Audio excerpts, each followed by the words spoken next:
Bien, bueno, hola a todos.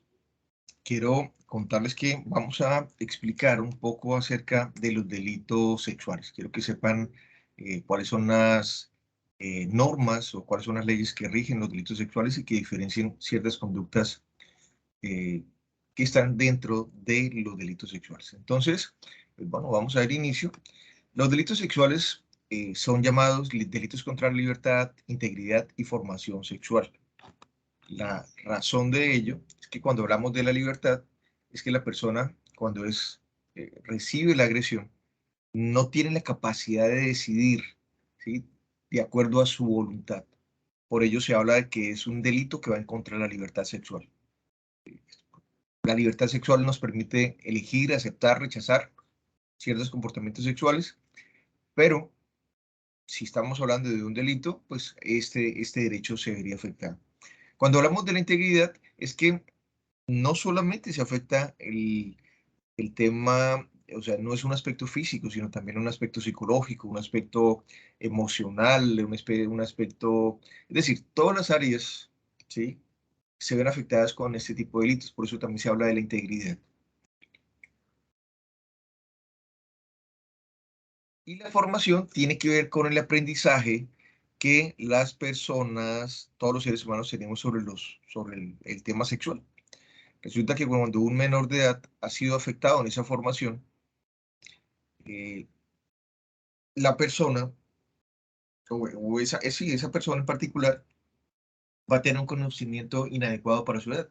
Por decir algo, un menor de 8 años que sea víctima de abuso sexual, eso va a implicar un conocimiento que primero no tiene las herramientas suficientes para entender qué es lo que ha sucedido. Y dos, la persona va a incorporar esa información a lo largo de su vida en el momento inadecuado. A ver, para que me entiendan un poco mejor, que una persona haya esperado 18 años, 15 años o 20 años de su vida para tener relaciones sexuales, lo da, digamos que esa experiencia de vida y sería lo adecuado.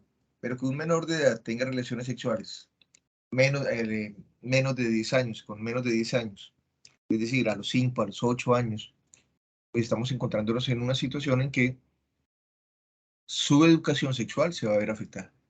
Y ahí es donde hablamos de la formación. Bueno, que hay una frase que dice que el Estado no se debe limitar a castigar los delitos, sino que también debe prevenirlos. Y ahí habla del contrato social, que tiene por objetivo la felicidad de los hombres. La actividad del legislador debe orientarse más que a castigar, a evitar la comisión de los delitos. Y hay dos comportamientos que sí sería importante que ustedes pudieran diferenciar. Porque cuando se habla del abuso sexual es un término o es una temática general eh, y es mejor establecer como las conductas. Cuando ustedes vayan a revisar un expediente para realizar un peritaje, el delito que ustedes deben tener en cuenta a la hora de evaluar va a estar establecido allí y será muy distinto que sea acceso carnal a acto sexual. Entonces, cuando hablamos del acceso carnal, hablamos de lo que comúnmente llamamos violación, solo que en el código no se le llama de esa manera, se llama ese acceso carnal. Y es la penetración del miembro viril por vía vaginal, anal u oral, así como la penetración vaginal u anal de cualquier otra parte del cuerpo humano u otro objeto. El acto sexual son aquellas conductas distintas al acceso carnal, o sea, distintas a la penetración. Caricias, besos, exhibirse con fines sexuales insinuantes, masturbarse en presencia del niño o de la niña, mostrar material pornográfico, hacer comentarios seductores o sexualmente explícitos. Todo ello se puede enmarcar dentro de lo que es el acto sexual. Ahora, es mucho más fácil demostrar el acceso carnal porque podría quedar algún tipo de evidencia física que el acto sexual, pero son dos comportamientos diferentes. Esos comportamientos se pueden presentar como violentos, o sea, ambos, o abusivos. La diferencia entre los dos es que cuando hablamos de un acceso carnal o de un acto sexual violento, está utilizando la coacción, la fuerza física, la amenaza, entre otras situaciones. No necesariamente los golpes estarían. Y es importante pues diferenciarlo. Y cuando hablamos del acto abusivo, o perdón, o el acceso carnal abusivo, el acto sexual abusivo, pues se utiliza el engaño. Y por ello, la ley establece que los menores de 14 años, a pesar de que den un consentimiento, y ya vamos a mirar que la edad de consentimiento es los 14 años, pero suponiendo que el menor de 14 años, un menor de 12 años, da consentimiento, para la ley sigue siendo un acceso carnal o un acto sexual abusivo. Primero, porque los menores de 14 años no pueden dar consentimiento. Y podríamos estar ante un aprovechamiento de la capacidad de entendimiento que tiene el menor, por lo cual muy posiblemente se está dando el engaño. Bueno, estos son algunos de los elementos allí que ustedes tendrán allí en el aula. Los años que se dan de prisión para una persona que comete acceso carnal violento es de 12 a 20 años y el acto sexual va de 8 a 16 años. Hay una tipología y es el acceso carnal o el acto sexual con persona puesta en incapacidad de resistir. ¿Qué significa eso? Que la persona se ha colocado en una situación de inconsciencia que no le va a permitir comprender la relación sexual o incluso dar consentimiento. ¿Cómo podría ser un acceso carnal o un acto sexual en persona puesta en incapacidad de resistir? Cuando una persona de pronto la emborrachan, cuando le colocan algún tipo de sustancia. Eh, sí, todo eso podría llevar a la pérdida de conciencia de la víctima y finalmente participar en un acto sexual o en un acceso carnal sin que haya consentimiento. Y la pena sería de 12 a 20 años.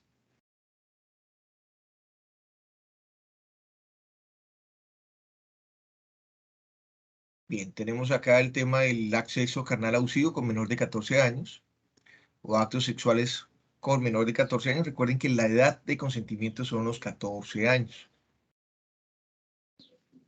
Entonces, si hay un acceso carnal con menor de 14 años, se debe proteger al menor y no admite prueba como tal eh, para exonerar responsabilidad. ¿A qué me refiero? No se puede argumentar que el menor de pronto participó, quería, que nunca fue obligado. No, porque para la ley, como no hay consentimiento, pues se está haciendo un delito, se está cometiendo un delito. Y los actos sexuales, pues, estarían allí en dos modalidades. O realizar actos sexuales en presencia del menor o hacer que el menor, pues, genere algún tipo de acción sexual. ¿Sí? Todo esto incluso podría incluir los medios virtuales.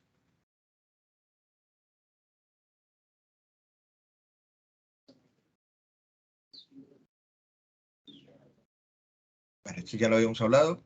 Cuando esto sucede, el acceso carnal abusivo con menor de 14 años es una pena de 12 a 20 años. Y cuando son actos sexuales con menor de 14 años va de 9 a 13 años.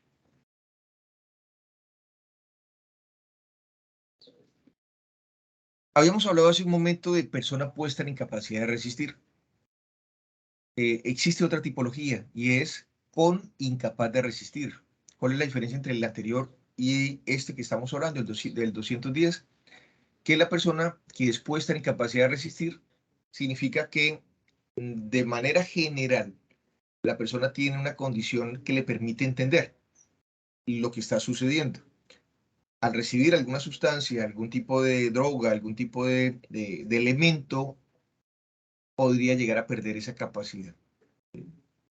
Cuando hablamos de que la persona es incapaz de resistir, es que ya tiene consigo la condición. Podemos hablar de una persona que tiene un trastorno mental o alguna capacidad que posea que le lleve a esa situación.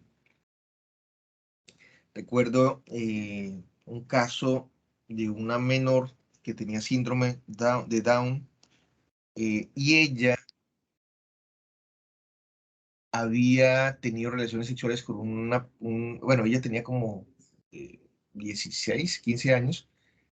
Bueno, obviamente hay consentimiento después de los 14, pero miren que ella tiene una condición que le impide resistir o tomar una buena decisión o analizar la situación.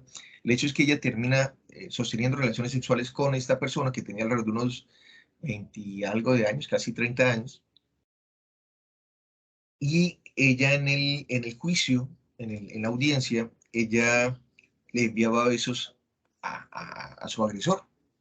Para ella no hubo una agresión, para ella era supuestamente un noviazgo, una situación allí, pero pues para la persona, para el agresor, eso no significaba eso, simplemente se aprovechó de las características de ella para cometer el abuso. Entonces, el incapaz de resistir tiene ya una condición como tal que la agresor aprovecha. Y el acoso sexual pues tiene que ver con el tema de valerse de la superioridad o relaciones de autoridad o de poder, edad, sexo, posición laboral, social, familiar o económica para acosar, perseguir, hostigar o asediar física o verbalmente con fines sexuales no consentidos a otra persona, y eso va a incurrir o va a generar 1 a 3 años de prisión. Son algunas de las penas que se han venido ajustando, ¿sí?, durante algunos años en Colombia.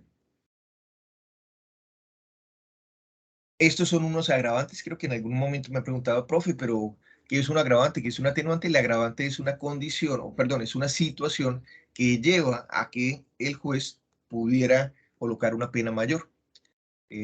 Ustedes vieron que, por ejemplo, estaba de 12 a 20 años. Bueno, las penas podrían estar en 12 o en 20 o en 15, en ese margen. ¿Qué decide eso? ¿O por qué lo decide el juez? Teniendo en cuenta lo siguiente. Por ejemplo, que la conducta se cometió en concurso de otra u otras personas. Eso es un agravante. Varias personas cometieron ese delito sexual. El responsable tuviera cualquier carácter, posición o cargo que le dé particular autoridad sobre la víctima o le impulse a depositar en él su confianza. Que se produjera contaminación de enfermedad de transmisión sexual. Que se realizara sobre persona menor de 12 años. Que se realizara sobre el cónyuge o sobre quien se cohabite o con quien se cohabite o se haya cohabitado o con la persona con quien se haya procreado un hijo. Se produjera embarazo si se cometiera sobre personas en situación de vulnerabilidad en razón de su edad, etnia, discapacidad física, psíquica o sensorial, ocupación u oficio. ¿Te recuerdan hace algunos meses atrás que hubo una agresión hacia una niña indígena? Bueno, esta sería un agravante para las personas que lo cometieron.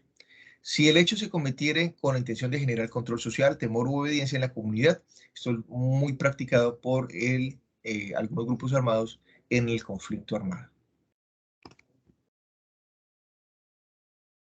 Pues acá está todo lo que es la explotación sexual, incluye inducción a la prostitución, constreñimiento a la prostitución, trata de personas, estímulo a la prostitución de menores, pornografía con personas menores de 18 años, turismo sexual, utilización o facilitación de medios de comunicación para ofrecer servicios sexuales de menores. Explotación sexual, pues son una violación a los derechos de la niñez, en donde hay un abuso sexual por parte del adulto y se da a cambio dinero o especie para el niño o para una tercera persona o grupo de personas. Entonces, básicamente, y a veces sucede que los menores son ofrecidos por familiares. Un caso, bueno, quiero no demorarme mucho, pero sí, me hubiera gustado extenderme un poco más, porque pues hay varios casos, pero rápidamente, había un caso en Patios, en donde la abuela, la señora tenía como unas 7 nietas, y la abuela la ofrecía a hombres pues, que iban hasta allá, hasta el lugar donde ellos vivían, tenían relaciones sexuales con las niñas. Y empezó con la mayorcita, creo que la mayor quedó embarazada, y así fue siguiendo con las demás. Y cuando pues, yo conocí el caso, aunque yo no intervine en el caso, pero sí conocí el caso porque trabajaba con esa institución, eh, se le estaba brindando protección a la menor que tenía, a la más pequeña, que en ese entonces ya, que creo que tenía alrededor de unos 12 o 13 años. Entonces, pero todas lo hacían porque la abuela las ofrecía y ella ganaba dinero con eso. Bueno, estos son algunos conceptos que ustedes podrán leer luego. Sí, también. Matrimonio servil, que también puede suceder, aunque ya anteriormente sucedía con mucha más facilidad, en este momento no tanto, pero en algunas zonas rurales podrían llegar a ocurrir, ¿no? Y es que hay un matrimonio, eh, generalmente con alguien mayor, un hombre mayor, y la niña se entrega por una conveniencia económica o social. Utilización de los niños en los grupos armados. Cuando hablamos de la responsabilidad ante la ley, los menores de 14 años que cometen situaciones de abuso, de los que hemos descrito, son abordados por el bienestar familiar. Normalmente no hay una sanción, creo que eso lo hemos hablado desde cuarto semestre, porque el menor de 14 años es un sujeto de protección, es un sujeto al cual hay que hacerle un restablecimiento de derechos, por lo cual él no sería responsable. Habría que analizar las condiciones de su casa, de su vida, de su crianza, que lo están llevando a cometer un abuso, posiblemente que está siendo abusado. Pero no hay una sanción, al contrario, hay que revisar qué está viviendo ese menor. Cuando hablamos de los menores de 18 años que cometen abuso, pero mayor de 14, es el CESPA quien se encarga de esa actividad. El CESPA queda ahí cerquita a la universidad, al lado de la biblioteca, por la 13, y allí ellos tienen un grupo especial que se encarga de atender estos casos. Incluso desde el semillero tenemos una estudiante que trabaja allí, o sea, ya es una egresada y sería interesante en algún momento de pronto, pues, escuchar cuál es la labor que se tiene con los menores allí. Luego que de este proceso de atender allí la situación, pues obviamente hay una sanción que van a una institución, que en este caso es Crecer en Familia, que es un operador del bienestar familiar. Y los mayores de 18 años, pues son atendidos por el tema de fiscalía, ¿sí? Son los que se encargarían de hacer la investigación del proceso, de ese caso, perdón, de ese delito. Y finalmente, pues, si la persona es culpable, pues iría a una penitenciaría.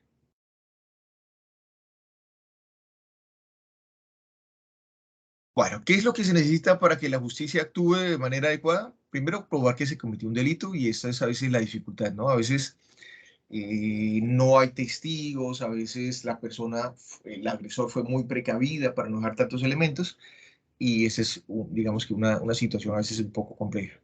Establecer elementos claves del delito, identificar al responsable, corroborar o negar, ¿no?, la información de lo que dice el menor o, bueno, en general la víctima, y pues tratar de buscar otras evidencias que podrían incluir la declaración de víctimas, testigos, indiciados y finalmente determinar la culpabilidad o inocencia de esa persona. Y allí es donde se realiza la entrevista. Y la entrevista pues es importante para el fiscal, para la familia, para la policía judicial, para los abogados, pero obviamente para la víctima es la prioridad. Entonces, pues de esa manera hemos finalizado el tema de los delitos sexuales. ¿Por qué es importante que lo conozcan?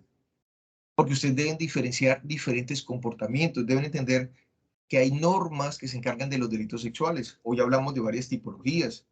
Hablamos de cuando sucede con violencia o cuando se llama abusivo, cuando es con una persona puesta en incapacidad de resistir o cuando es incapaz de resistir. Y pues vimos también pues, las diferentes penas que tendrían los agresores. El tema de los delitos sexuales es complejo, pero ya lo iremos viendo de pronto en un momento eh, con, mayor, con mayor profundidad. Pero por ahora necesitaba que tuvieran claro el delito. Bueno, muchachos, que estén muy bien y nos vemos en el siguiente video. La idea es que ustedes tengan de manera muy resumida, miren que no ha durado ni media hora, esta información. ¿Listo? Que estén muy bien.